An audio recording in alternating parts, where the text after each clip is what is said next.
Kita banyak orang mengantri panjang ini, nasi diambil banyak-banyak karena disangkanya gulainya enak. Akhirnya tak termakan, mubazir, atau terambil sedikit, menyesal pula, rupanya enak. Tapi kalau kita duduk begini, ya kita bisa atur. Kita tidak segan untuk mengambil lagi. Macam saya tadi, saya ambil sesendok besar, saya sangka rendang, rupanya terok. Pas dipicit tuh ambil, ya nggak apa-apa, bisa saya ambil dagingnya.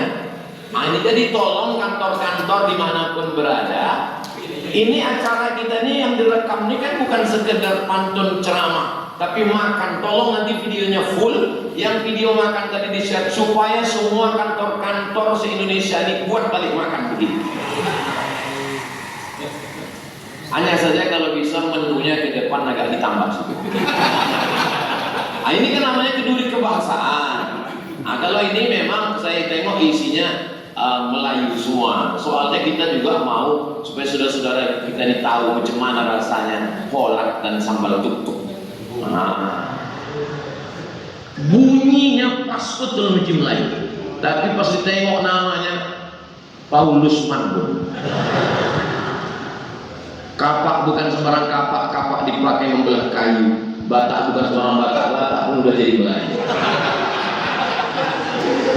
Itu kalau kita pejamkan mata cuma dengar suara, nah itu kita sangka Melayu. Pasti tengok Suyono.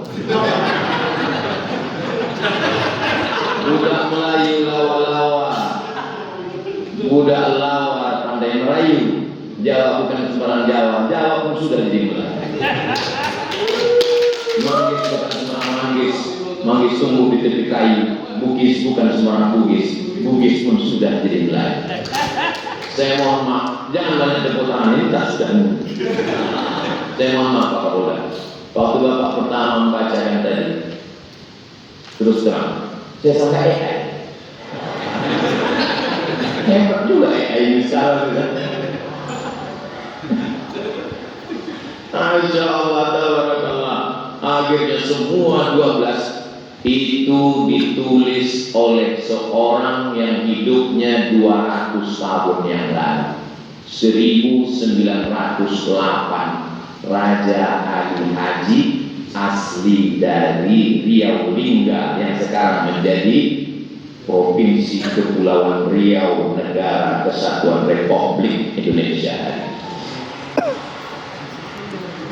Wakil saya Minang, maka saya mau pakai bahasa Jawa. Apa enggak pusing dah. Dari Sumatera. Pak saya ceramah hari ini pripun kabare lulus derek doyo. Muga-muga sing melu acara iki padha kabeh mlebu nang surga. Bung Karno tidak memaksakan egonya. Dia paham bahwa bahasa yang pernah mempersatukan dari Aceh sampai ke Papua adalah bahasa Melayu yang kemudian menjadi bahasa Indonesia. Saya baru pulang dari Kaimana ke Sorong, Raja Ampat.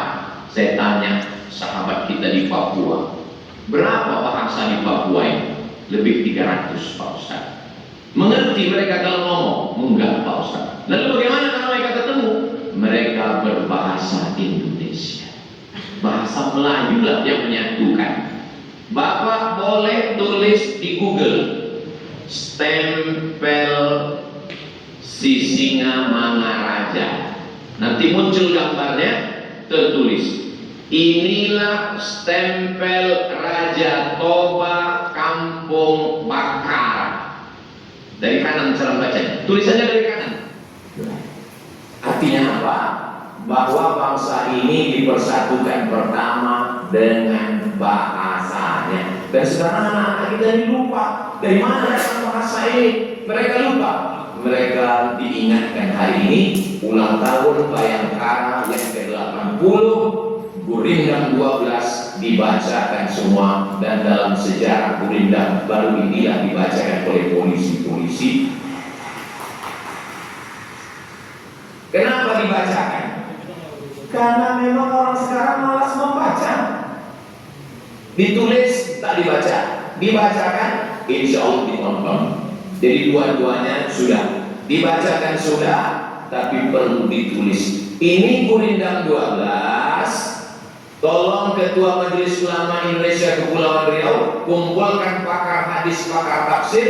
Ini kata Gurindam, ini ayatnya, ini hadisnya, sehingga ada bersendi syarat bersendi kitabullah. Ini Gurindam 12 yang sepadan dengan suku Sunda.